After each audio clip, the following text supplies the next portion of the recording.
मेरा नाम फतेह है। 8 जुलाई 2019 को जब मैं पैदा हुआ तो मैं हर वक्त रोता रहता था। माता पिता को लगता था कि मुझे कोई दिक्कत है, पर वो यह भी सोचते थे कि शायद बच्चा है इसलिए रोता है। मुझे 6 महीने लगातार रोता देखकर मेरे माता पिता ने बहुत सी स्कैनिंग करवाई, तो कभी इन्फेक्शन तो कभी कुछ बताया, लेकिन दिल्ली में जब मुझे रेफर किया गया तो स्कैनिंग के दौरान मेरे माता पिता को पता चला कि मेरे राइट साइड के किडनी और लिवर के पास कैंसर का ट्यूमर है।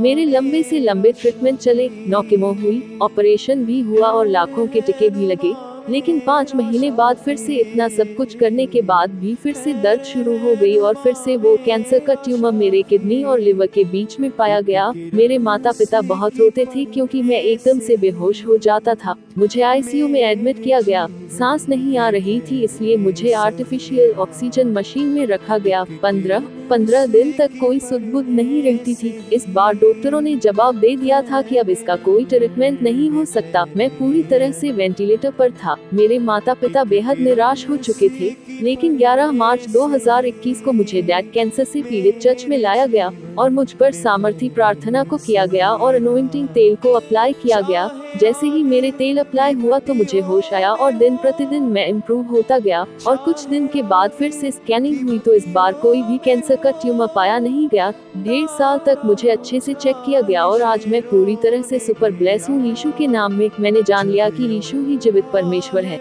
इसलिए मैं आपको बताना चाहता हूँ कि यीशु मसीह धर्म नहीं जीवन बदलता है। धन्यवाद यीशु। Hallelujah hallelujah hallelujah.